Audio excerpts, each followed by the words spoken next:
Hi, this is Elliot, and today I'm going to be talking about charges being filed in Manhattan, New York, around the death of Jordan Neely, whom you might know was a homeless man, a Michael Jackson impersonator who died via a chokehold that we now know was applied by an individual named Daniel Penny. And Daniel Penny has been charged with or will be charged with second-degree manslaughter in the state of New York. So we're going to talk about the case, talk about some of the charges, and talk about what this all means. Now, this incident involving a chokehold being applied by another rider of the subway to somebody else comes in the middle of, or I guess is the latest example of a few things going on in the country and the world. One, an increased focus, certainly since 2020, in the role of race and policing and crime and self-defense and so on, that certainly started with 2020, if not a few years before. But also an undercurrent running through the country right now of crime in big cities. In New York City's Mayor Eric Adams has taken both praise and heat for his approach to fighting crime and how he's conceived of it. But then also, and Alvin Bragg, the district attorney in New York, and his approach to crime, which has certainly got its detractors and supporters. And then finally, mental illness and what we as a nation deal with mental illness as a series of crises. So this chokehold happens in the midst of that whole backdrop. Now, the nuts and bolts of the law. Let's talk about second-degree manslaughter in the state of New York, where I am still admitted to practice law, even though I live in Washington, D.C. now. So manslaughter is a crime in New York, second degree, which carries a 15-year maximum sentence. No one ever really gets the maximum, but that's the most you could get, and up to a $5,000 money penalty. Now, prosecutors, when charging someone with manslaughter, would have to prove that they recklessly caused another person's death. Now, reckless is one of those legal words that you use all the time and you hear all the time. What does that mean? Well, in the state of New York, it's someone acts recklessly when they are aware of and consciously disregard what's called a substantial and unjustifiable risk to someone else. And then there's an important second part of it. So again, conscious disregard of a substantial and unjustifiable risk, and unjustifiable is the important word there, but that also is, and pay attention to this, a gross deviation from what would be thought of as reasonable conduct or the conduct by a reasonable person, an average quote unquote person in the same circumstance. So what does that really mean in this case? What's reasonableness? Well, that's something that juries and courts decide and have to decide all the time. How do you think of how a reasonable and ordinary person would act? So here are some of the questions that the court and frankly, the grand jury that will ultimately take this on before indicting it, and the real jury, the petit jury, will have to decide once prosecutors argue this case. Number one, there's a video of the chokehold taking place. It's a painful, tragic, gruesome, in many ways, video, now that we certainly know the outcome of it.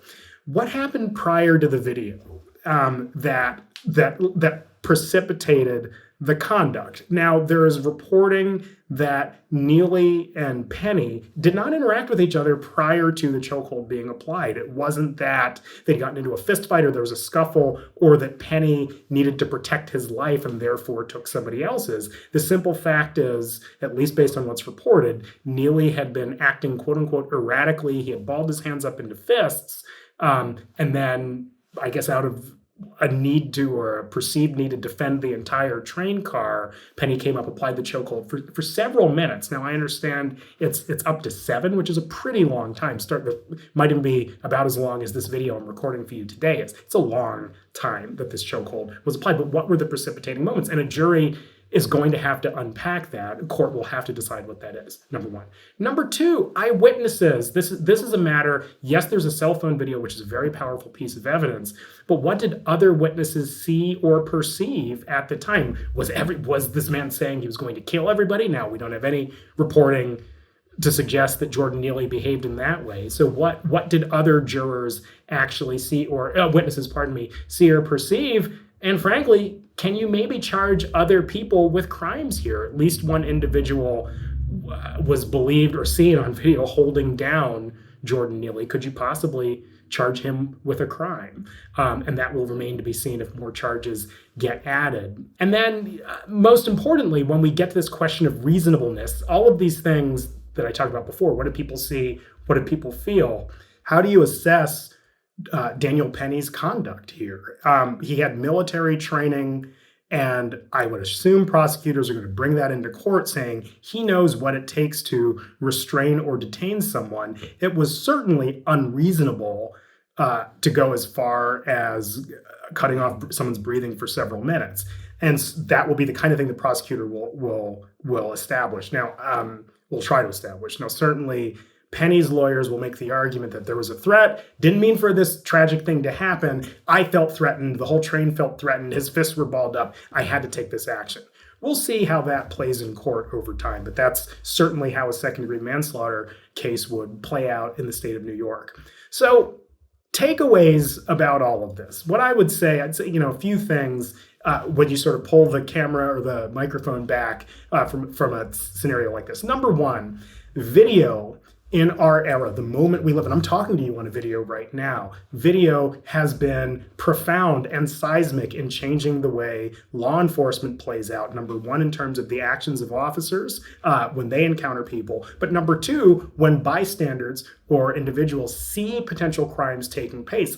Everybody has this beautiful evidentiary device in their pocket and can now take videos. And increasingly, these cell phone camera videos are becoming critical to bring cases. Think about George Floyd in 2020. None of that would have happened. None of the backlash and public awareness and unrest would have happened were it not for that initial cell phone video by an individual who'd been watching. And that's a really seismic change in how we as a nation approach the law and evidence and so on. Number two, and what I said is reasonableness. The reasonableness standard, the reasonable person standard, is something that pervades the law. And it might sound like, well, it's just a semantic question. How do you decide if someone's reasonable? Well, you go into court and establish what the scene was, what the threat was, how others have acted in past cases, how others should have acted, and what common sense dictates would have been sort of a gross deviation from the standard that a reasonable person would have pursued. And what prosecutors will probably say is, look, a number of people got up and got off the train car or moved their seats. That's reasonable. A chokehold is not. That's what prosecutors will argue. Certainly, Penny's lawyers will take a different approach to it and say that the threat that he perceived needed to be neutralized and so on. And finally, last thing I would say, so again, it's video is key. That's a big one.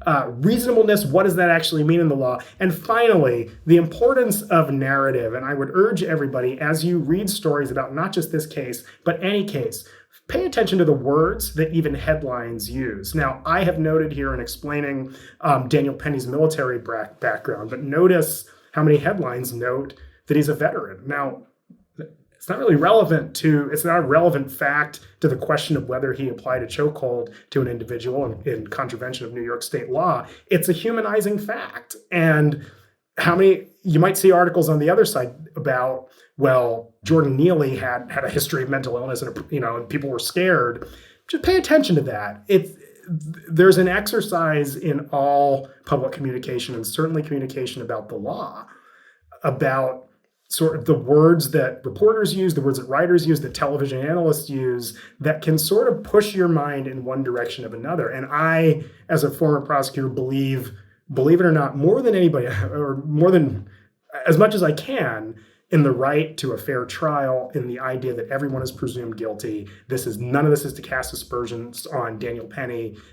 He's entitled to every right that a criminal defendant is. But the question is, are we made to feel sympathetic to him on account of his background? And that's sort of how some of the reporting and headlines have gone. Just play this out. Imagine if the headline didn't just say homicide happens on New York train.